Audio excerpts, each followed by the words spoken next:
cède, plus personne ne s'intéresse à nous.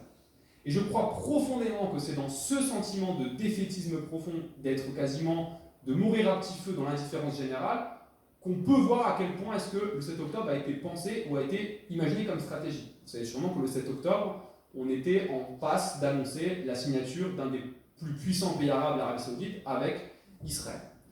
Tout ce que j'explique là depuis tout à l'heure peut paraître évidemment très compliqué à des gens qui ne sont pas adeptes du Proche-Orient, division géographique, politique, tout ça. Il n'empêche, certaines ONG, même plusieurs depuis presque 15 ans maintenant, s'entêtent à expliquer au monde entier qu'en fait, on se trompe quand on regarde le Proche-Orient. Elles expliquent un argument qui est important, qui est que on a été éduqué, et moi également, pendant plusieurs années, même décennies, au fait qu'au Proche-Orient, il doit y avoir deux États. Il y a un État d'Israël qui existe, démocratique, etc., avec des critiques possibles, mais en tout cas qui existe, et des territoires palestiniens qui doivent un jour pouvoir être le lieu d'accueil de l'État de Palestine. Et c'est comme ça qu'on continue à penser le Proche-Orient. Les ONG, au bout d'un moment, se rendent compte qu'il y a un truc qui bloque. Parce qu'au final, qu'est-ce qui est le point commun entre un habitant de Gaza ou de la Cisjordanie, ou même un Palestinien de citoyenneté israélienne, ou même un réfugié qui vient de l'extérieur de la Palestine? C'est qu'en fait, au fond, l'autorité qui gère sa vie à des degrés divers, évidemment, c'est Israël. Et les ONG commencent à se rendre compte qu'au final, entre la Méditerranée et le Jourdain, on n'a pas un État et un autre qui est en voie de création. On a un seul État commun qui est déjà présent et qui a organisé depuis 20 ans la gestion des populations. C'est comme ça notamment commence à être pensé l'ensemble des rapports sur l'apartheid. C'est-à-dire l'idée de considérer que, en fait, cet État commun qui existe aujourd'hui, c'est un État qui n'est pas un État égalitaire. C'est un État où on a d'un côté Israël, qui gère sa population, sa mainmise, et cet État a délégué différentes zones, a délégué différentes gestions aux zones qu'elle ne veut pas. Les grandes villes urbaines de Cisjordanie, la bande de Gaza. Mais maintenant, concrètement, un pêcheur de la bande de Gaza, quand il veut aller pêcher en mer, c'est pas le Hamas qui définit jusqu'où il peut aller pêcher. C'est la Knesset et les institutions israéliennes. Quand un Palestinien de Cisjordanie veut se marier avec une Palestinienne d'Israël, c'est les institutions israéliennes qui décident s'il a droit ou non. C'est pas l'autorité palestinienne. Quand un Palestinien d'Israël décide de dire qu'il veut se marier avec quelqu'un de la diaspora, une réfugiée, le droit au regroupement familial ne lui est autorisé que par les institutions israéliennes. Et souvent même c'est refusé. Alors même qu'un citoyen juif, lui, aura le droit d'avoir. Les ONG, comment vont pas se rendre compte qu'en fait tout ça, ça fait sens. C'est une autorité qui est déjà présente et qui malheureusement a mis en place un système très structuré avec des tribunaux différents, des lois différentes qui s'appliquent différemment en fonction de là où vous vivez, de votre ethnie, et donc elle parle d'apartheid. Cette situation d'apartheid, elle est donc dénoncée et elle permet, à mon sens, parce que j'ai endossé moi aussi ce terme-là, de comprendre profondément le système qui s'était mis en place aujourd'hui au Proche-Orient, entre la Méditerranée et le Jourdain. Sur donc, cette question, il me semble quand même que beaucoup de chercheurs, dont moi et spécialistes, nous avons fait une erreur majeure. Et je le reconnais, on l'a tous reconnu. Pendant quasiment 2 ans, avant cet octobre, nous n'arrêtions pas de marteler le fait que ça va exploser. Sur ça, on ne s'est pas trompé, mais on pensait tous que ça exploserait en Cisjordanie. Vraiment, je pense que je l'ai dit dans plusieurs médias ou conférences, c'est sûr qu'en Cisjordanie, ça va exploser, il n'y a pas d'autre choix. En Cisjordanie, quand même, pour que vous compreniez la situation, on a des Palestiniens qui ont mobilisé en 20 ans tout ce qu'on peut connaître en termes de lutte. Lutte non violente, des ONG qui vont porter la parole au niveau international, à chaque fois, répression, déclaration comme terroriste, et surtout, au-delà de ça, chaque année, 200 à 300 personnes qui sont tuées par l'armée israélienne sans aucun procès. Si on prend les chiffres de 2023, en s'arrêtant au 6 octobre évidemment, on en était à 234 Palestiniens tués entre le 1er janvier 2023 et le 6 octobre, dont la moitié sont considérés comme des civils par les autorités palestiniennes. On a été à 320 attaques de colons sur des civils palestiniens. C'est-à-dire que du point de vue palestinien en Cisjordanie, la situation était explosive. Et surtout, on a vu revenir à partir de 2021-2022 un phénomène qui concrètement s'était complètement dilué depuis 10 ans, ça c'était une victoire aussi israélienne, c'était la disparition des groupes armés, en Cisjordanie évidemment. On avait des gens armés, ça c'est évident, des armes circulent, mais des groupes armés, comme on le voit ici, là la photo est prise à Naplouse, vieille ville de Naplouse, là on a une cinquantaine de personnes, moyenne d'âge à mon avis entre 20 et 25 ans, ils sont équipés, ils sont armés. On n'a pas 3-4 personnes avec une arme pour faire un peu un espèce de défilé. Là on a vraiment des gens organisés, armés, plus important encore, qui ne se revendiquent d'aucune force palestinienne particulière. Ils trouvent des noms, alors groupe armé de Naplouse, de Tulkarem, de Jenin. Et là, on a vu un phénomène monter en disant bah, c'est bon, c'est sûr, ça va péter. La radicalité, elle est absolument à son summum. C'est évident. Et en fait, l'explosion, elle a eu lieu de Cisjordanie. Elle a eu lieu de la bande de Gaza. Dans la bande de Gaza, dans toute la cruauté qui a été déversée le 7 octobre sur les civils israéliens et dans le sol israélien, on peut trouver peut-être 4 points de rationalité. Le premier point, je l'ai dit, volonté de renverser la table, de créer une nouvelle donne, de faire complètement voler en éclats tout le cadre de la normalisation. Ils y sont parvenus au passage. On voit qu'aujourd'hui, les pays arabes ont beaucoup de difficultés, soit à maintenir leur normalisation avec Israël, soit à dire qu'ils en sont favorables aussi. Les Saoudiens qui continuent maintenant à dire qu'ils veulent relancer, ne peuvent plus faire comme si les Palestiniens n'existaient pas. Donc ils remettent dans les revendications les Palestiniens doivent avoir un État, etc. Bon, on verra ce que ça donnera. Le deuxième point, évidemment, c'est la volonté de renouveler complètement le mouvement national palestinien. Et ça, on le dit trop peu, mais depuis le 7 octobre, dans toutes les négociations, le Hamas compte sur les 250 otages pour tenter de faire libérer les principaux prisonniers palestiniens pour engager un processus de renouvellement de l'appareil politique palestinien. Les 3 prisonniers qui sont tout le temps cités en tête de toutes les négociations par le Hamas pour libération, le premier c'est Noran Barghouti, qui est pourtant issu du Fatah, le deuxième c'est Ahmed Sadat, qui est un marxiste palestinien, et le troisième, Ahmed Barghouti, je crois que c'est Ahmed, excusez-moi, qui est l'un des hauts cadres du Hamas également. Donc l'idée du Hamas profondément, c'est de s'imposer, si vous comprenez bien, en tant que maître du jeu du mouvement palestinien pour dire c'est nous maintenant qui allons organiser le renouvellement complet. Bon. Troisième point là-dedans, il faut comprendre que le Hamas s'inscrit dans la stratégie de quasiment tous les groupes armés palestiniens qui ont toujours considéré le fait que la violence est le seul et unique moyen de s'assurer qu'on parle des Palestiniens. Cette conviction, elle a animé tous les groupes armés palestiniens depuis très longtemps et le Hamas en a fait sa doctrine depuis maintenant 2018 en décidant qu'il faut se montrer offensif, il faut reprendre la stratégie qu'on a connue par le passé où on va aller harceler et attaquer profondément, quitte à terroriser complètement leur adversaire et vraiment il faut aller dans l'offensive. Sur ce point-là, il y a un débat très franco-français à mon avis qui s'est imposé sur la qualification de 7 octobre, antisémite ou pas antisémite, etc. Il est évident qu'on a des accointances dans certains combattants du 7 octobre, certaines personnes qui ont pratiqué les massacres qui ont été pratiqués, un idéal antisémite ou une vision antisémite. Ça, sur ça, on peut en discuter à vitam aeternam, mais ça me semble quand même peu contestable. Sauf que, à mon sens, ce qui se révèle dans 7 octobre, c'est plutôt l'idée d'un sentiment profond d'être les plus légitimes à vivre sur ce territoire-là. C'est-à-dire qu'on considère que l'ensemble des gens qui habitent en face de chez soi, du point de vue palestinien, sont des colons et donc sont des cibles potentiellement acceptables. Je dis ça parce qu'en janvier 2023, si vous prenez les enquêtes d'opinion qui paraissent chaque année sur l'opinion des Israéliens et des Palestiniens sur leurs voisins, c'est des enquêtes d'opinion qui sont faites par des analystes israéliens et palestiniens, donc des universitaires. En 2023, l'enquête qui est parue a démontré qu'on était revenu en termes d'opinion publique à des niveaux de radicalité qu'on avait évalués quasiment dans les années 70 ou 80. C'est-à-dire que Israéliens comme Palestiniens se pensaient les plus légitimes à vivre au Proche-Orient. Côté israélien, il y avait l'idée que, comme je dis, les Palestiniens ont disparu, ils n'existent plus, donc en fait, on leur donnera ce qu'on voudra leur donner, et puis qui ne revendiquent pas trop non plus parce qu'on est les plus forts, c'était vraiment ancré, on est les plus légitimes à vivre ici, on a gagné la guerre si vous voulez. Côté palestinien, à l'inverse, c'était profondément ancré l'idée que, puisque vous ne voulez pas qu'on vive là, on va aller dans le jusqu'au-boutisme.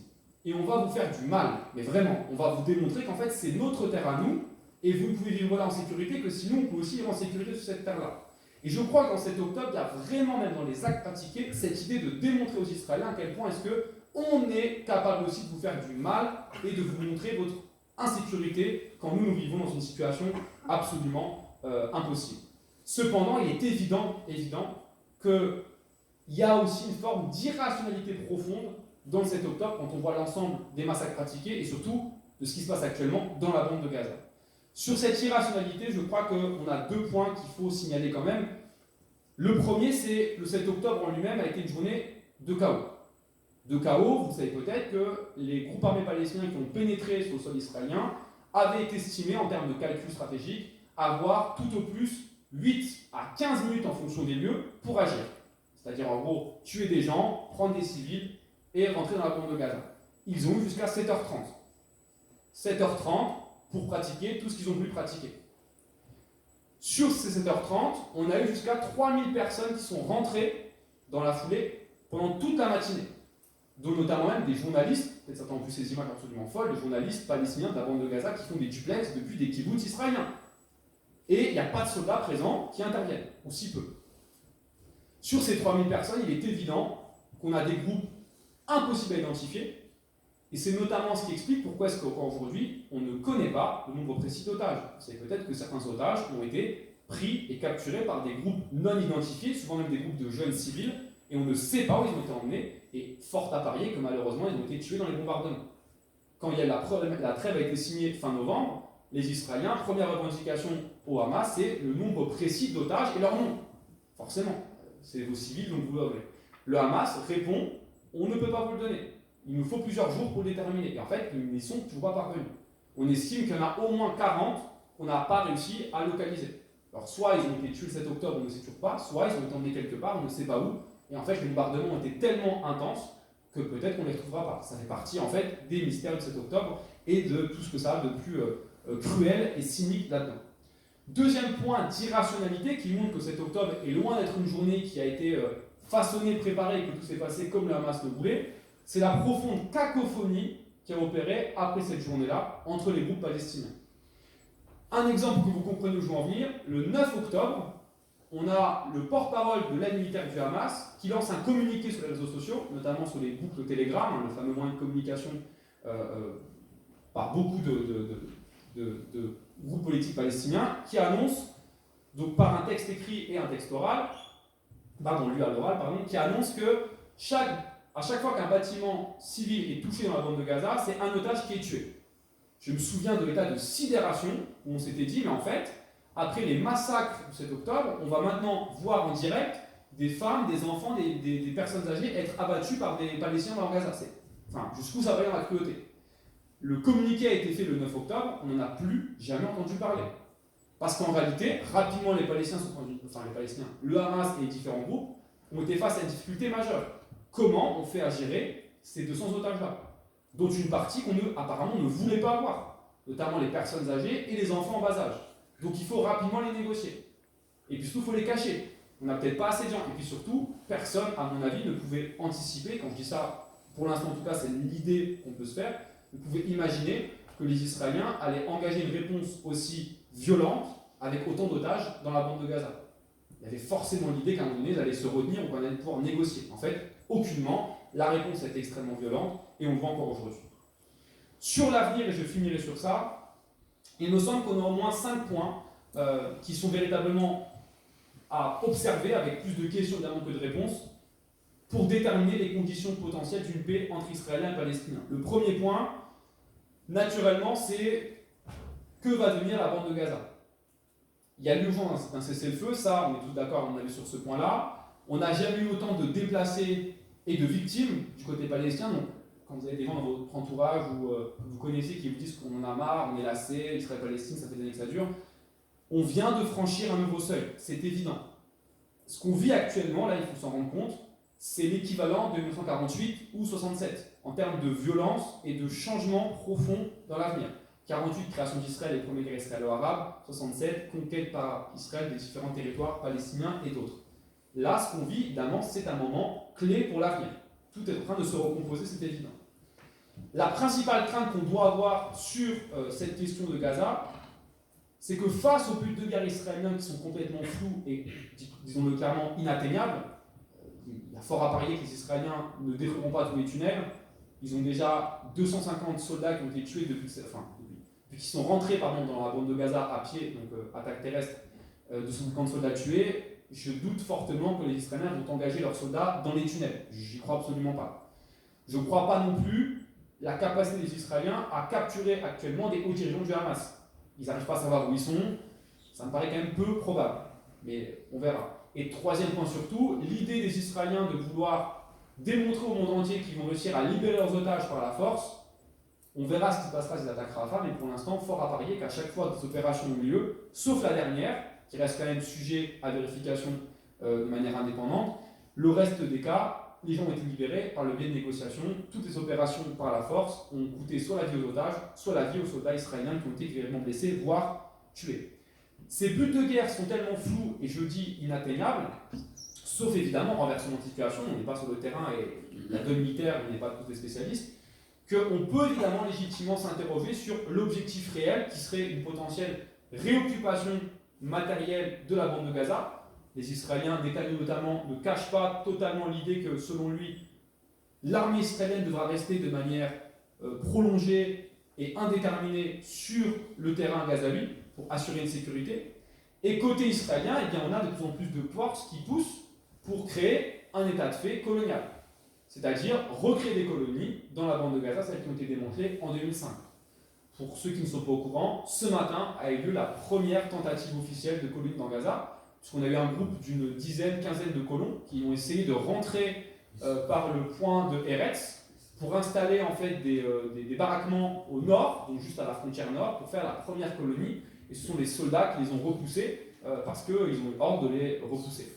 En termes de sondage, on a 39% des juifs israéliens qui sont favorables à un plan de recolonisation de Gaza. Pour l'instant, je dis bien pour l'instant, une majorité de juifs israéliens continuent à considérer que ce n'est pas une priorité et que ça n'a pas de sens d'organiser cela. Les négociations qui ont lieu actuellement, je passe rapidement puisque je ne suis pas dans les petits papiers, peut-être que certains ont des informations sur ça, je suis évidemment preneur, mais les négociations devaient normalement pouvoir permettre d'avoir un cessez-le-feu avant le début du Ramadan, qui doit débuter le 10 ou 11 mars prochain. Il n'empêche que le massacre qui a eu lieu ce matin dans la distribution humanitaire a rompu complètement les discussions.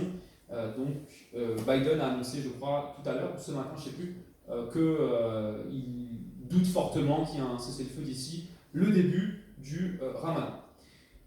La question également qui va devoir se poser au bout d'un moment, ça va être la justice ou pas rendue aux Palestiniens. Cette photographie, elle illustre beaucoup de choses, mais elle illustre surtout, selon moi, l'impunité totale dans laquelle agissent les soldats israéliens dans la bande de Gaza. Soyons clairs, hein, on a à nos dispositions des milliers et des milliers, et quand je dis des milliers, ce n'est pas une extrapolation, on a des milliers de vidéos de soldats israéliens qui se filment en train d'humilier des Palestiniens, de voler, de saccager, de détruire, ou de narguer simplement des victimes palestiniennes. Ces vidéos-là sont diffusées publiquement. Ce n'est pas des fichiers cachés que des gens ont réussi à dérober, c'est public, c'est sur Instagram, sur TikTok, sur les réseaux sociaux en fait, des jeunes globalement. Et ces vidéos-là doivent interroger, surtout quand on sait que potentiellement il y aurait à peu près 4000, je dis à peu près parce qu'on n'a pas le chiffre officiel, c'est ce que certains médias diffusent, 4000 personnes de nationalité française qui seraient actuellement dans les rangs de l'armée israélienne, donc potentiellement dans la bande de Gaza. On sait qu'il y a des Français en tout cas, parce qu'il y a des vidéos qui sont filmé en français où les gens se revendiquent comme originaires de France. Je vous laisse aller voir sur différents médias, notamment Le Monde qui a fait un article sur ça hier, et d'autres encore qui ont vraiment fait des articles de fond, notamment Mediapart, je crois, il y a récemment, pour dire en fait, mais comment le monde pourra sortir de ça quand on a des gens qui filment en direct leurs crimes reconnus comme tels par la Cour internationale de justice, et qui peut-être demain pourront rentrer chez eux tranquillement sans jamais faire face à des juges. C'est absolument impossible, à moins qu'on pense que l'ordre international n'est plus à respecter. Naturellement là-dedans, c'est la question de la Cisjordanie qu'il faut aussi avoir en tête, puisqu'on parle beaucoup de la bande de Gaza, mais en Cisjordanie, depuis le 7 octobre, est en train de s'opérer un véritable nettoyage ethnique. Le terme de nettoyage ethnique n'est pas de moi, il est d'un groupe de diplomates européens en poste à Jérusalem, qui rendent des rapports régulièrement et qui ont acté le fait que oui, on a, depuis 7 octobre, un nettoyage ethnique qui s'opère. Concrètement, vous avez à peu près une douzaine de communautés palestiniennes qui sont actuellement visés soit partiellement, soit totalement par des plans d'expulsion. Donc, les gens sont soit partis sous la pression, soit ils sont partis d'eux-mêmes, soit ils ont été quasiment virés manu militari. On a des attaques de colons qui sont quasiment quotidiens et réguliers. Les points rouges ici sont cartographiés par l'ONG israélienne Yesh Din. Ce sont les principaux lieux d'attaque de colons. On voit que ça se situe dans deux zones majeures, notamment tout le sud, donc qu'on appelle Mazafreyata, autour des collines du sud d'Hébron, et puis le nord, tout le long donc, de cette fameuse route 60, et la vallée du Jourdain qui n'est pas épargnée. On a également 6600 arrestations depuis 7 octobre côté palestinien. Alors, tout le monde n'a pas été incarcéré, soyons clairs, mais une partie d'entre eux l'ont été. Pourquoi ? Eh bien parce que les Israéliens comprennent bien qu'à un moment donné, ils vont devoir négocier, donc ils font du stock.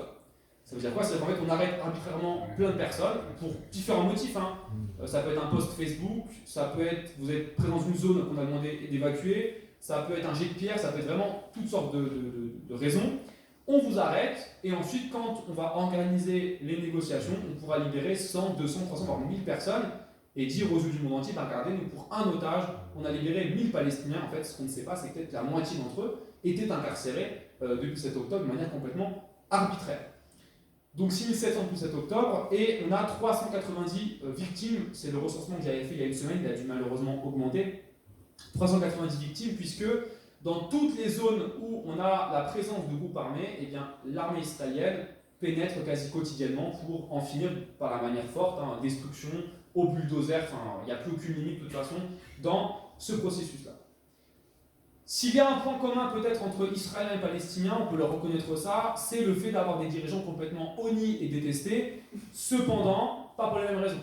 Côté israélien, la détestation de Netanyahou était à son summum quasiment avant le 7 octobre, enfin summum, la contestation était très forte, mais les Israéliens avaient voté pour lui, soyons honnêtes.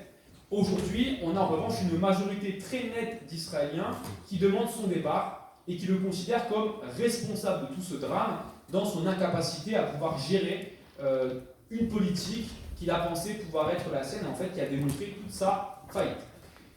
Soyons clairs aussi sur ça, s'il vous plaît. Les Israéliens qui manifestent actuellement contre Netanyahou, attention, ce n'est pas un camp de la paix en reformation. Absolument pas. Les gens qui manifestent contre Netanyahou veulent la poursuite de la guerre. Ils veulent simplement que la guerre soit menée par des gens qu'ils considèrent comme légitimes. Les Israéliens qui manifestent contre la guerre, on les voit ici en photographie, ils manifestent aussi chaque samedi, mais pas aux mêmes horaires. C'est ceux qui manifestent en début de soirée, contrairement à ceux contre Netanyahou qui manifestent en milieu de soirée. C'est un peu compliqué. Les otages les manifestent en fin de soirée. C'est comme ça, mais ils s'organisent leur soirée de cette manière-là. Et donc, ceux qui manifestent contre la guerre, leur grande manifestation, vraiment leur grand moment de force, ça a été le 18 janvier, et ils ont rassemblé à peu près 2500 personnes. Les manifestations contre Netanyahou, c'est du 15 000 à 20 000 personnes. Et véritablement, il faut se rendre compte à quel point on n'est pas sur les mêmes ordres de grandeur, ni les mêmes revendications. Je ne dis pas ça pour combler l'ambiance, mais malheureusement, on n'est pas dans une société totalement apaisée et prête à se dire Netanyahou doit partir, on fait la paix, etc. On est loin de tout ça. Côté palestinien, là on est face à un vrai problème politique majeur, puisque si l'Occident affirme à juste titre depuis 7 octobre que le Hamas n'est plus une organisation avec qui on pourra discuter, c'est terminé, bien qu'avant déjà c'était un peu le cas, mais là maintenant, considéré comme terroriste par l'Amérique du Nord et l'Union Européenne, on va rajouter maintenant le 7 octobre dans la balance sur cette organisation. Sauf que du point de vue palestinien, c'est pas du tout ce qui se passe. Depuis le 7 octobre, les groupes palestiniens, évidemment, savent que le Hamas est le maître du jeu, qu'il bénéficie au moins en Cisjordanie d'un vrai plébiscite palestinien, à défaut parce que les autres groupes sont incapables de montrer une quelconque force d'opposition à Israël. Si vous regardez cette photographie-là, eh bien, là, pardon, excusez-moi encore une fois, à Doha, là où résident notamment les hauts chefs du Hamas, on défile depuis le 7 octobre quasiment tous les responsables des groupes palestiniens, y compris les représentants de Marwan Barghouti liés au Fatah, qui ont défilé parce qu'ils savent que finalement, on ne pourra pas penser la Palestine demain sans le Hamas. C'est impossible. En termes de force militaire et politique, ils sont pour l'instant beaucoup trop présents. Aujourd'hui, vous savez peut-être, c'est ouvert à Moscou, sous l'égide du Kremlin, les premières rencontres entre les groupes palestiniens. C'est la photographie qu'on a là. Elle n'est pas bonne, elle date de 2019, mais c'est une photographie qui a été mise pour illustrer. Dans ces réunions qui regroupent actuellement tous les groupes palestiniens, des marxistes jusqu'au Fatah, le Hamas est évidemment présent.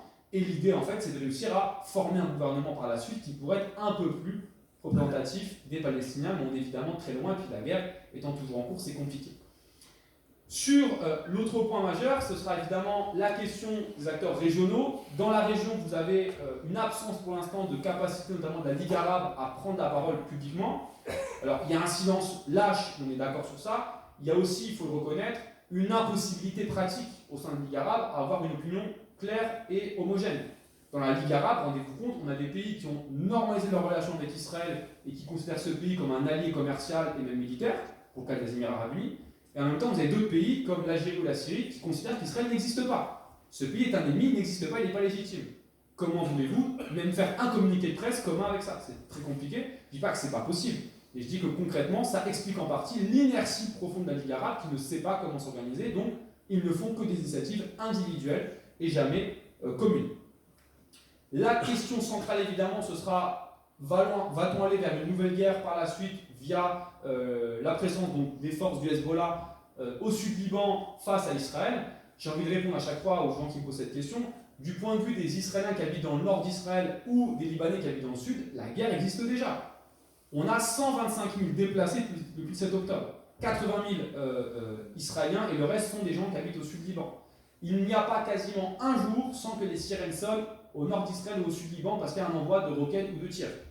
Les combattants du Hezbollah, tous les jours, harcèlent les soldats israéliens. Les soldats israéliens, tous les jours, répondent et agissent contre les différentes forces du Hezbollah ou de différents groupes armés qui sont présents à la frontière. Donc, la guerre est tendue, sauf que, évidemment, côté libanais, on sait qu'on ne veut surtout pas engager une guerre, le pays est déjà complètement en crise économique. Côté israélien, on sait que tant que la guerre à Gaza dure, le front nord ne peut pas être ouvert. Reste à savoir, peut-être certains ont vu cette information passer, Netanyahou et son camp, dans le cabinet de guerre, poussent depuis quasiment 3 mois à ouvrir un second front dans le nord pour vraiment polariser la situation et créer une situation de crise militaire partout pour en finir avec tous leurs ennemis et adversaires. Là, la différence, c'est que l'opposition revendique au contraire qu'il fallait étape par étape et commencer par finir la guerre à Gaza pour ensuite penser potentiellement une guerre dans le nord. Sur cette situation, pour finir, évidemment, ce sera quel avenir au niveau de l'ordre international. Je pense que l'expression de renversement moral du monde est absolument parfaite. On peut évidemment tout à fait reconnaître de nombreuses critiques qu'on peut formuler, que ce soit au Brésil, à l'Afrique du Sud, à l'Indonésie ou à ces pays-là, pour leur gestion de différents dossiers ou même leur gestion des droits humains en interne. Il n'y a pas de problème sur ça. Il n'empêche que du point de vue juste de la question israélo-palestinienne, depuis le 7 octobre, on a ce qu'on appelle un renversement moral du monde, puisque le droit humanitaire, le droit international est défendu par ces pays-là contre un État qui, au contraire, le viole ostensiblement et qui continue à bénéficier du soutien de différents pays occidentaux qui, pourtant, sont les pays qui revendiquent la création et la défense de ces droits humains quasiment partout dans le monde, sauf évidemment en Palestine. Symbole de tout ça, vous l'avez peut-être vu, la Cour internationale de justice, quand elle donne son avis pour dire que oui, dans Gaza, la prévention d'actes génocidaires n'est pas respectée, que donc Israël se rend coupable de ça, normalement, je dis bien normalement, en termes juridiques, il aurait quasiment été obligatoire, si on respectait tous le droit, immédiatement de cesser toute vente d'armes à Israël, puisque forcément l'État ne respecte pas ce droit-là. Ce n'est pas ce qui se passe, les ventes d'armes continuent, et pire encore, le lendemain de la décision de la Cour de justice internationale, différents pays occidentaux annoncent leur retrait du financement de l'UNRWA, la grande agence onusienne qui permet à des centaines de milliers de Palestiniens, si ce n'est des millions, excusez-moi, de pouvoir avoir accès à des soins, à des hôpitaux, des écoles, etc. Donc en gros, à une population qui est potentiellement victime d'actes génocidaires, on va en plus couper le financement. C'était en fait un soutien marqué à la politique israélienne, ça ne peut pas être vu autrement. Donc là, on a vraiment, à mon avis, un problème majeur du point de vue occidental par rapport à nos dirigeants et la politique qu'ils sont en train de mener. Pour terminer, cette citation de Johan Soufi, qui est avocat et procureur spécialisé dans la justice pénale internationale et les droits de l'homme. Johan Soufi a écrit ça dans une tribune du Monde. La Palestine est un étalon de la crédibilité du discours de l'Union européenne sur ces valeurs qui nous unissent. L'histoire jugera de la cohérence de notre discours avec nos actes. Au Proche-Orient comme partout dans le monde, il ne pourra y avoir de paix sans justice. Voilà. Merci de m'avoir écouté. On a un peu de temps du coup pour le débat.